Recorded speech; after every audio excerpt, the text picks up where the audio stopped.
Okay, before I get to editing that Iron Man video, Internet, what have you got for me today? Comic-Con, coverage of Comic-Con, Jake Paul being an asshole, coverage of Jake Paul being an asshole. Ooh, what's this?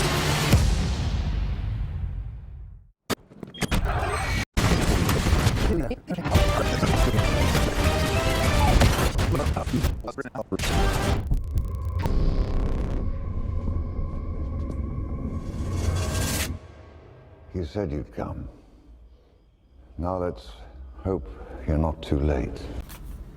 Well, okay then, I guess we're doing this now. The world of comic books is weird and crazy and awesome, and ever expanding. And as much as I love indie books and Dark Horse and Image, in my mind there's always been the big two.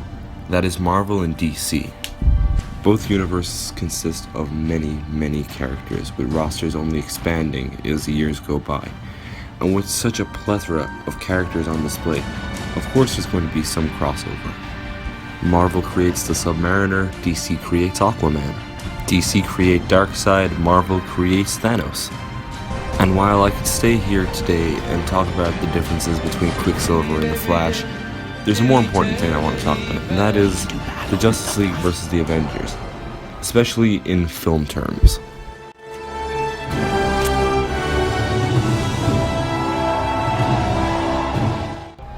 In the beginning, DC were winning. They had their Christopher Reeve Superman movies and their Batman movies.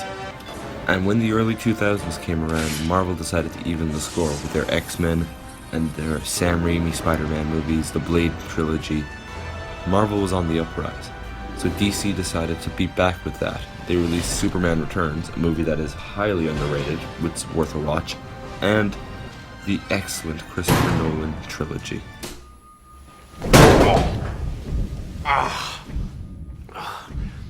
Never start with the head. The victim gets all fuzzy. And it looked like DC had won. Nothing could beat that Dark Knight trilogy. But that's when everything changed. That's when Marvel decided, we've got one more weapon, one more crazy idea left that might just help us pull ahead.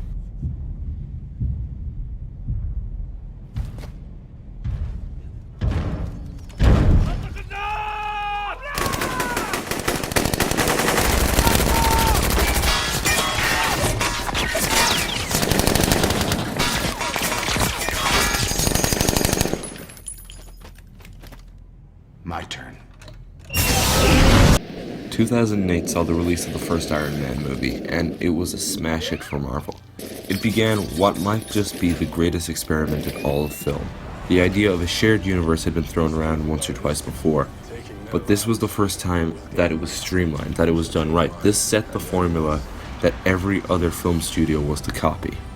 Marvel followed this film up with several films that were interconnected, including Thor, Hulk, and Captain America, taking what was originally B-list characters and bringing them to the front line in what is ultimately a shared universe. You're the only superhero in the world? All of these movies culminated in what is personally my favorite superhero film, The Avengers. It was an idea to bring together a group of remarkable people, see if they could work together to fight the battles that we never could. This film is the perfect representation of the Marvel formula. They build it up, they get it ready, and then they knock it out of the park. The Avengers works because you know who almost every character is going into this. If you watch the Iron Man films, you know who Tony Stark is. If you watch the Captain America film, you know who Captain America is. There is no character building needed. The only thing they needed to do was get the characterization right and how they would interact with the characters. And they did it perfectly. What's the story upstairs? The power surrounding the cube is impenetrable. Thor's right. We got to deal with these guys. How do we do this? As a team. The Avengers is the perfect movie for what it is going for. Once again, Marvel sets the standards, this time for what a crossover movie should be and how it should function, how all the moving parts should come together and perfectly succinct. But back to the Justice League for a moment. DC, seeing how Marvel were doing well, wanted to do a similar thing with their characters. They could do the exact same thing with the Justice League. The only problem was how to execute something like that. I dig it. Maybe temporary. And this is where DC's problem comes, because they decided to springboard off the back of Man of Steel, a movie which As much as it sets a tone, it doesn't set a good tone with a murderous Superman who's willing to destroy a city and doesn't understand that he should help people and smile every now and again. While the MCU had a strong base with the original Iron Man movie, the DCEU just didn't have that in Man of Steel. But this brings us to DC's other big problem: how far behind they are in the race. As mentioned, Marvel started the MCU back in 2008, while DC decided to start their DCEU in 2013 with Man of Steel. 5 years later, this means Marvel were able to bang out almost 8 films in their shared connected universe before DC had even gotten their first Don't one want to give up, do you? I can do this all day. out. This puts DC at a disadvantage because they're just so far behind and they're always going to try and play catch up to Marvel. Seeing it as a race, DC decided to try and jump the shark. They tried to jumpstart their universe, and what took Marvel 5-6 movies, they decided to do in one movie with Batman vs Superman: Dawn of Justice. But if you look at Dawn of Justice in the perspective of trying to do 5 movies worth of world building in one go, you can soon understand why it feels like such an overpacked mess, with little room for characterization and mostly just there to set up the Justice League. This reactive style and this rushed feeling can also be felt in Suicide Squad, a movie that was heavily rewritten, heavily reshot, with a lot of stuff cut out and re-edited based on the tonal shift of a trailer alone.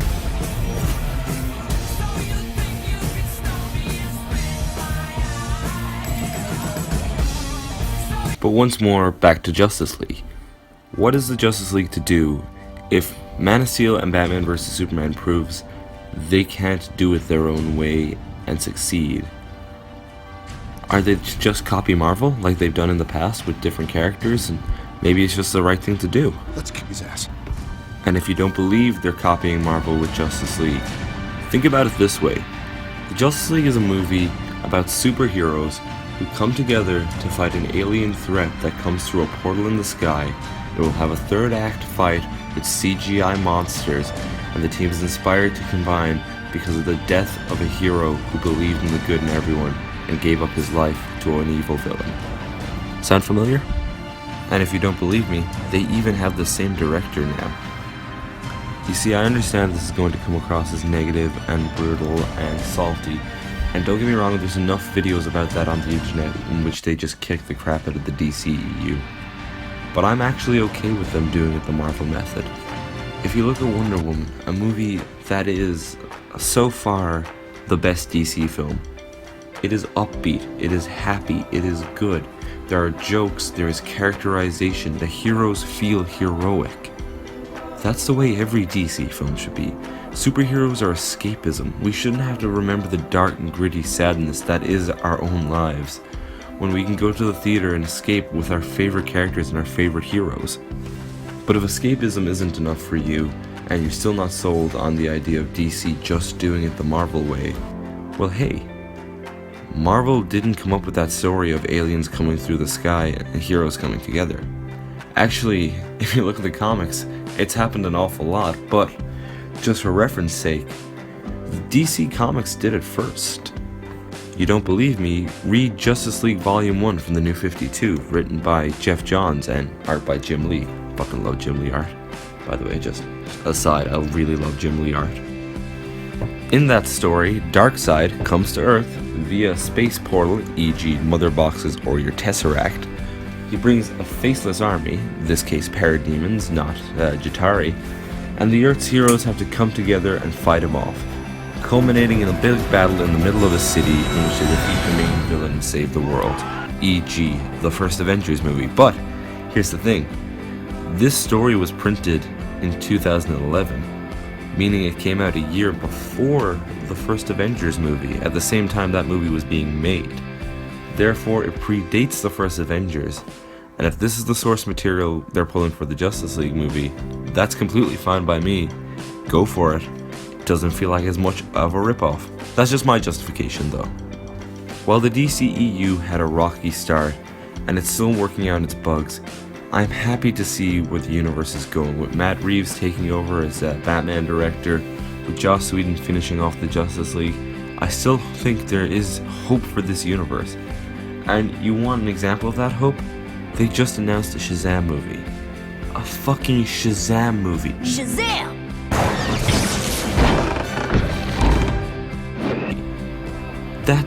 That's amazing. That is so great. I've been Jack from Heroic Nerds. Tell me in the comment section below what you think of the DCEU and where they should go next. Thanks, and have a good night. Do you really think that... Oh, wow, they really just vanish. Huh? Oh, that's rude.